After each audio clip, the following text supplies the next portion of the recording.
Edge, leadership lessons to help you bring your mission to life. Here's Mendy Audlin and Stacy Collins. What we focus on expands. And in this episode, we're going to discuss the power of recognition as a leadership skill. So, what do you recognize within your organization, and how do you recognize it? So, I'm Mendy Audlin here with Stacy Collins. Stacy in the house, and this is our final episode. Stacy, can you believe it? 12 episodes. It has flown by. It has flown by. So this is the end of our 12-part series. And to celebrate, we have a very, very special guest who is joining us. I am so, so excited. Please help me welcome Shad Groverland. Reverend Shad is the Executive Director of Unity Worldwide Ministries. Shad, it's great to have you here. It's great to be here, and the applause is just so thunderous. I can hardly hear what I'm even saying or thinking, but I appreciate that support. Yes, it is. It is thunderous applause, and it's been a great series. This is a great way for us to celebrate. Today is about celebration, so it's a great way to wrap things up. Stacy, have you been having a good time? I have been having so much fun, and I've learned a lot too. And I have just really been honored to be able to share my stories and experiences as the Spirit Group Program Leader at Unity of Houston. So thank you for having me, Mendy. It's been and I have loved having you, Stacy, as my co-host, and having all of you join as we've gone through these 12 weeks together. It's just been a joy and an honor to reach out to leaders in the New Thought movement with tips and strategies for growing a mission-centric organization, leveraging, of course, the power of small groups, which we love so much. So, Stacy, people want to share. It's today's acknowledgement celebration. How can people participate today? Yeah, it's all about recognition. So if there's someone you want to recognize, and we love pictures, remember that. You could post it on our Facebook page at facebook.com/SpiritGroups. Yes, yes, yes. And, Shad, we always start with a check-in, very Spirit Groups style. So check-in question today. I'll start with Stacy because she kind of knows the drill here. So Stacy, it's our final check-in of these 12 weeks. What would you like to celebrate today as we conclude our time together? If I could distill everything that we've talked about over the past 12 weeks, it's really been a reminder and a confirmation for me and what I experience as the program leader at Unity of Houston and what I'm able to witness through the host, that there is such power in small group ministry, transformative power. And, we talk about connection a lot, and that's beautiful. But what happens in these groups is really transcends just mere socializing and connection. It is truly transformative. So if the word transformation is anywhere near your purpose or mission statement, I invite you to explore the idea of small group ministry. It's truly powerful. Yeah, I agree. Like it is all about connection, and what I know and what I hope has conveyed through this series is that connection doesn't. Some of it will happen by accident. Some of them it will happen organically, but there's so much that we can do to create the environment. It's like I think of like putting a plant in the right window. When you put someone in the right environment where the conditions are conducive to growth, that there's so much that we can do to cultivate relationships and to foster that connection. So, Shad, anything you'd like to share as a check-in as we dig into celebration and recognition? Yeah, absolutely. I travel around. I visit ministries in our movement, and I go to different conferences and conventions, and I talk to the people out there. And a lot of times the question is, what's next for ministry? What's next for Unity? Where are we going? How do we get young people? How do we get more people coming into the doors? How do we get more engagement? Most often I say, well, it seems like everything's moving to small groups. Mm-hmm. And that's not just in ministry. That's not even just spirituality or faith. That's in all aspects of doing business or having community and, in your neighborhood. It's really about the small groups because, that's where the connection happens. Mm-hmm. If you've been a minister on Sunday, you can speak into a large group of people. And you recognize if you're just doing that, it's not necessarily moving them forward. It's giving them some concepts, some tools, but it's not necessarily moving them forward. So the small group aspect, it excites me because I know that's where the movement really happens. And it's where it's going. Yeah, I love that because it is, it's important to be feeding in the mind, and Unity has some incredible teachings. The New Thought movement has amazing teachings, and I think, like you said, the small group piece of that has been our missing element to be able to give people something to think about, and then give them that environment where they can discuss that idea and integrate that idea and put it into practice in their own life in a way that is uniquely theirs. So today is one of my favorite tools for the toolbox. So we wrap up this 12-part series with something that is so important to creating culture. So much of this is a culture shift, going from that minister-centric model where it's about Sunday morning and the talk to going to a more mission-focused, it's about transformation. It's about connecting with the heart. It's about connection. It's about, whatever your mission might be, like, how do you create that culture shift when you've been somewhere else?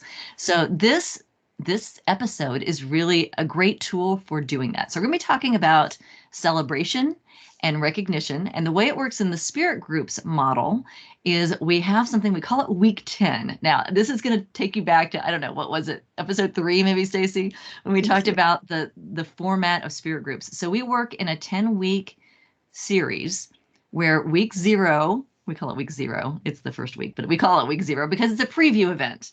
And the idea here, as a refresher, this is our review, see if you've been paying attention. So week 0 is the week where you invite people in. We talk about preview events as easy step into a larger commitment, small baby step into a larger commitment. So week 0, we call it week 0 because you don't have to commit to it. You can just check it out. And then we offer 6-week content series. And that's what most of us know as small groups is content, you meet, you discuss. So that happens for 6 weeks. For the past couple episodes, we've been talking about the social piece of it, celebrating with your small group. And we've talked about service in our last episode and doing a project together as a way to cultivate leadership. Week 10 is the final week. We do something called a celebration event. And I'm going to toss it over to you, Stacy, to talk about what you do at Unity of Houston for your week 10 celebration. Yes, woohoo, week 10 party time. Mm-hmm. What we like to do is a twofold celebration. So one is an in-service celebration where we celebrate all of the groups in their service projects. So we gather photos, videos, testimonials, and just kind of show them off in front of the whole community. And then I also like to do a host celebration. That's a host recognition event. And the ministers come to that. We give gifts. We ask the host to share what their gifts from hosting the series were for them in that particular launch. So we do two. One party's not big enough, Mindy. We have to do two. I love it. Very Texas. Right. Yes, that's right. Do it big. So Shad, anything you want to add just about creating a culture of celebration recognition from your experience? Yeah, well, I mean, you talk about people sharing their personal story and the power that has to move people. And really the celebration is celebrating the group's story and their journey together. And I think the more we do that, the more people start to engage in the process of growth because we're tribal people. We grow by looking at what's happening around us. We learn by what's happening around us and processing what we're seeing other people doing. So I really see that celebration as the invitation to the rest of us to join in the experience that was had. Let's all celebrate an experience that was had and to reflect on the experience we just had as a group.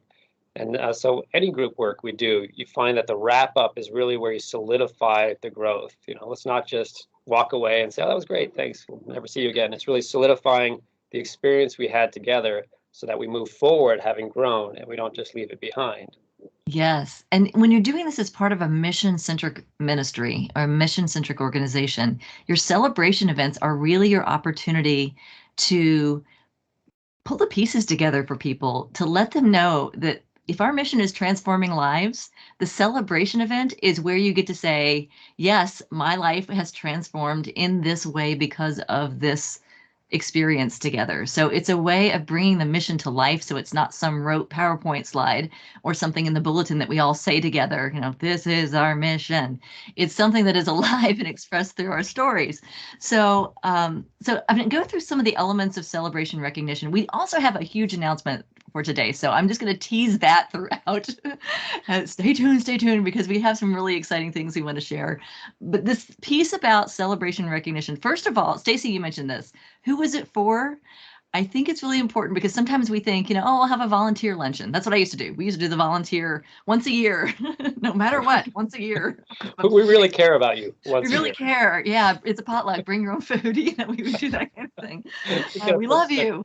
We love you. We don't have a budget, but we want to have food together. So, so yes, and that's great. I mean, I'm being a little facetious, but it's great to acknowledge your volunteers. But what I'm talking about here is something that's a little more strategic and a little more intentional about bringing your mission to life.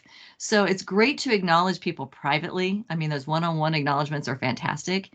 What I love about what you shared, Stacey, is that you also are acknowledging people publicly. You're acknowledging people in your Sunday experience. You're acknowledging people in a broader sense. So when you think about celebration recognition, be thinking about everybody. How can you recognize people in front of people who don't know? That does a couple things. One, it makes people feel really good. But two, it also provides a model. We know that what we focus on expands. So when we focus on people that are doing exemplary work in the organization, we are holding them up as role models. And really, without saying it directly, we're saying, everyone, be like this. This is what it looks like. This is what it looks like when we are bringing the mission to life and working together. So as Shad said, celebrations create closure. They help people see they're making progress. One of the keys to retention is making sure that people connect that they are growing through their participation. We talked about challenge as a piece of the culture. What do you do to let people know that they've grown? And celebration events are great milestones so that people can stop and say, wow, how have I grown in the past 8 weeks? What has changed in my life?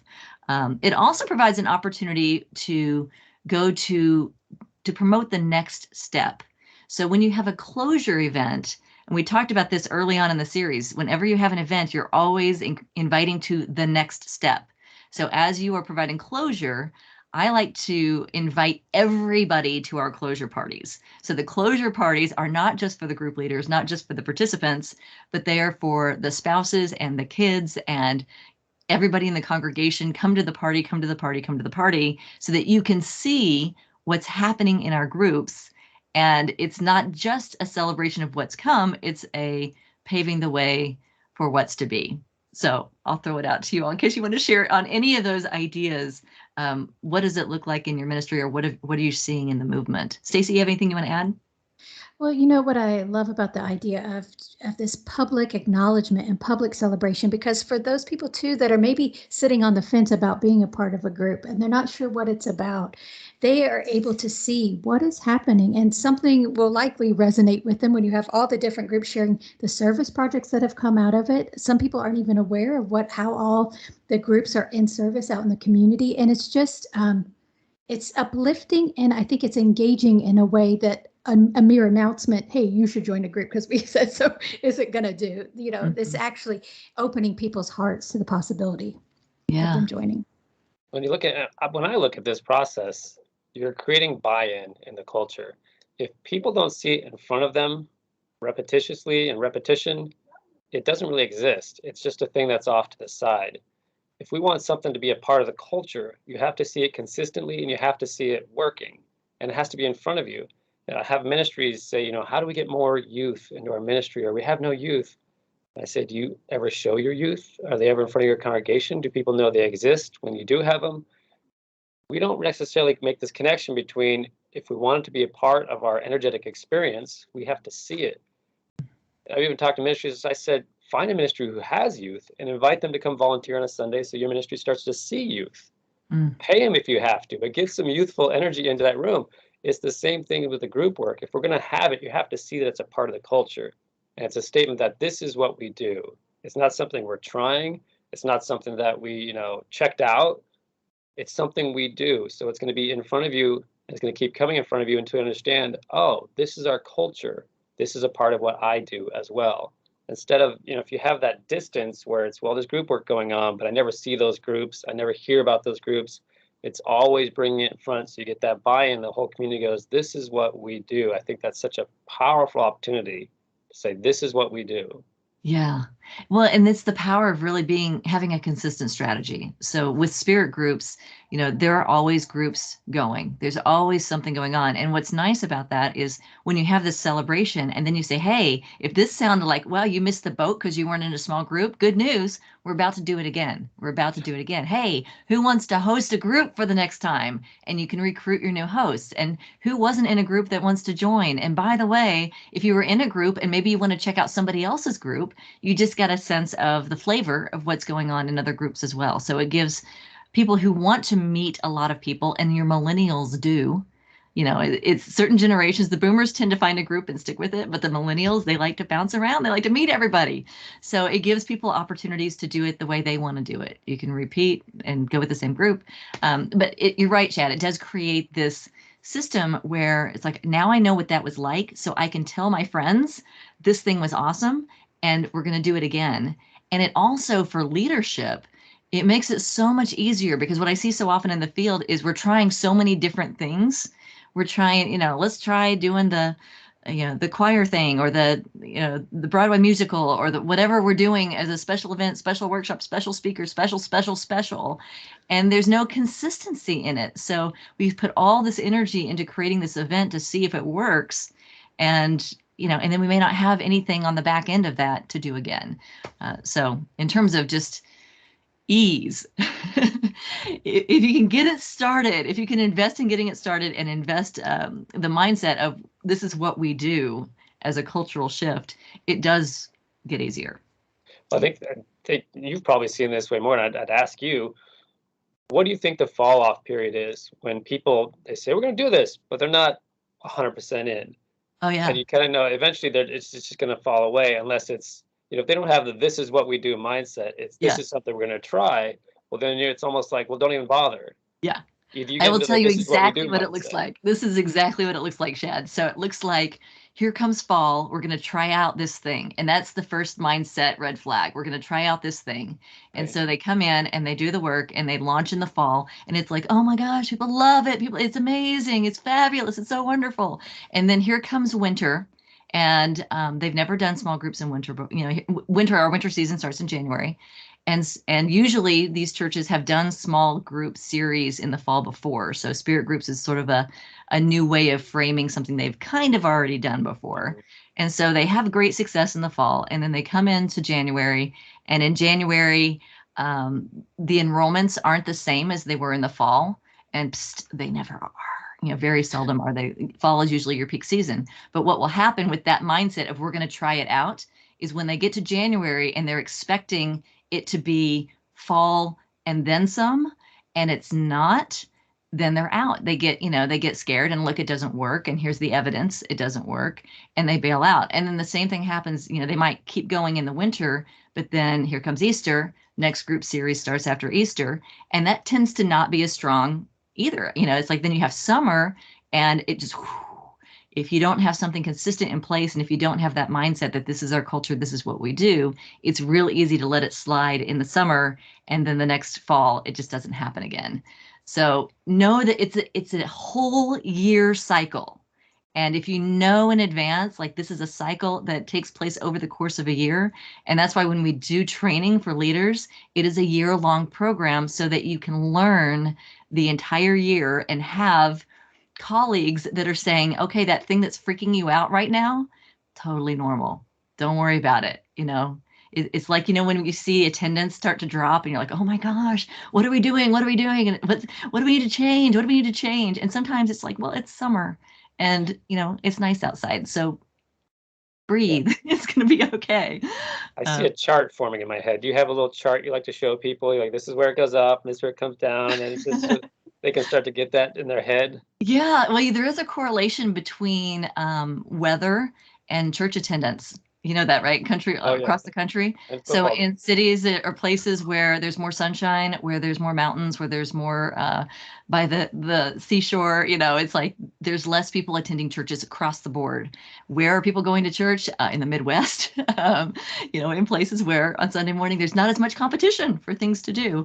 So yeah, you can't put that cycle out there. I don't put the cycle out there because who needs to affirm that, right? Because I have seen churches who have bucked that system. Life Church is a great example of taking summer, which for most churches is a dip, and they have found innovative ways to have summer be their biggest season. So it's good to know that what you're experiencing is not out of the norm, but I also like the innovative thinking of, okay, if we always know that summer's a little different, what's different for people, and how can we serve them, knowing that they're traveling, or knowing that, you know, they're looking for something fun to do with the family or with the kids. So yeah, it's fascinating to see. You do see the trends along the way. And I think the biggest takeaway here for me, and this is what I want to really encourage people, you know, to connect with each other. We have our Facebook group, facebook.com/SpiritGroups. And then there's a group where you can just post your pictures and say, hey, you know, our attendance went down. What's going on? Like, share what's going on with you and support each other, so that none of us, I think, you know, as a movement, one of the things that's held us back is this, I'm going to do it my way, or I'm going to tweak it and make it my own. And we detach from each other versus coming together and learning together. So anything culturally you'd like to add on that note? Well, I mean, I could give 3 sermons on that. That's one of my hot topic is the idea that we don't work together as a movement. That we have these, and I think it's across probably all denominations in some way. I think some denominations are better at a centralized effort, but definitely in unity. I'll speak for unity since I'm experiencing that. Not all ministries, but there tends to be this siloed concept. And my theory is that because the ministries weren't planted from a central resource, they just sprout up around the world out of individual groups that just formed out of finding unity material. There wasn't a centralized resource. So there's not this idea of a centralized effort, as in working together. They started out of this concept of individuality, which was great. It worked for them in that moment because they had their own little demographic and their own little group of people, and they had to figure out how to do ministry there. But it didn't segue into the greater movement of unity. How do we all grow together? And so the mindset of, well, I could lean onto a ministry that's nearby that might have youth, and I could, you know, tap their resources about youth, and they could come to me about, I might have a bigger building and we could share the space. I think that's happening a lot more today, but you didn't see that for many decades. It was really, it's my ministry. We're going to hunker down and we try to figure out on our own. And so that mindset always was to tweak it to however I want to do it. Mm-hmm. And so no one can come together and say, well, how is this system working for you? Because everyone's changed it. Mm-hmm. Where the conversation should be, I'm struggling in this way. Oh, I had that exact same struggle. Here's how I got through it. It's, oh, well, we don't do the system like that. I'm sorry, I can't help you. Right. That's sort of the straying cats concept that we deal with a rollout of something, is if we can't just say, let's just do it as a group, as a movement, we miss that opportunity to share the knowledge that we all have and the wisdom. Yeah. Yeah, I think one of the things that I love about Spirit Groups is the structure. It works whether you are 3 people meeting in your living room or whether you are 3,000 people meeting in a megachurch. The structure is the same. And if we can get, and I know there are churches that are unity churches, there are churches that are CSL churches. We have, you know, non-affiliated New Thought churches that are part of Spirit Groups. So it doesn't matter, you know, what flavor of New Thought you are, to have a consistent structure where we could all, it's like if you want CSL, you know, a CSL prayer class and a unity meditation class, or, you know, like that's all available to people in a structure that is consistent. There's so much more that we can do when we follow those systems. And Stacey, I know you're a big advocate of that as well. Like, what have you found for your job and your position that has benefited from having these kinds of systems and structures? Right. So, you know, we experienced the same thing. Our first fall, we were so excited, had great, you know, numbers. And then it got to January and it was a little bit of a dip, you know. But what I noticed when I reflect on that is the people that stuck around as hosts in January and the people that stuck around in those groups in January, those are some of the most engaged people 3 years down the road. And so it wasn't so much about how many people can we possibly keep everybody in their group? No, we can't let them leave. You know, it was about people that were really there, really wanted to be there. And then they started showing up at church as small groups, sitting with their group, you know, doing their service projects. And then the word got back out there and it just kind of planted a new layer. So each fall we're seeing less attrition as we go into the winter season. But, you know, it's just, yeah, if I could go back and tell that, Stacey, be okay with that. And it's just, like you said, it's a natural kind of cycle, but the more you do it, the more it becomes part of the culture. And then you'll see it leveling out, is what our experience has been. Yeah, that's so great, Stacey. I'm so glad you shared that, because it is, it can be a little disconcerting when you see some of those, what you hope to see doesn't happen the way you want, but to trust that that's what culture shift looks like. A real shift in culture can take 3 to 5 years. That's what Gary Simmons used to say, is like, we're going to give it 3 to 5 years all in before we even think about, does it work? He's like, if you're going to shift a culture, you've got to shift it in a way that's consistent. And so, yeah, I think that's such a great example. And hopefully, if there are people listening and they're like, oh gosh, I don't know, give it that first year and trust. As we talk about culture, if we can reinforce the actions, this is what recognition does, is it reinforces the actions that we want more of. So when you see, like, who are my leaders that stick with it all year, or who are the leaders that come back group after group after group, and then to spotlight them and to, let everyone see, like, oh, these are our amazing leaders, and look, they've done 3 groups, and look what their group is doing now because they have that consistency, to be able to highlight that so that people are like, oh, that's what we're doing. Oh, okay. Because a lot of people, if you don't, like, the vision is great, but until we've experienced it, sometimes it's hard to really step in and buy into it and engage in it. So baby steps, one step at a time. We're going to talk more when we come back from break on some of the different things that you can recognize, some of the things you can celebrate, putting some structure behind it. And we also have a very big special announcement that I'm just going to keep teasing it. It's coming. It's coming. So thanks for tuning in, and stick with us. We're going to be right back with more of The Leading Edge.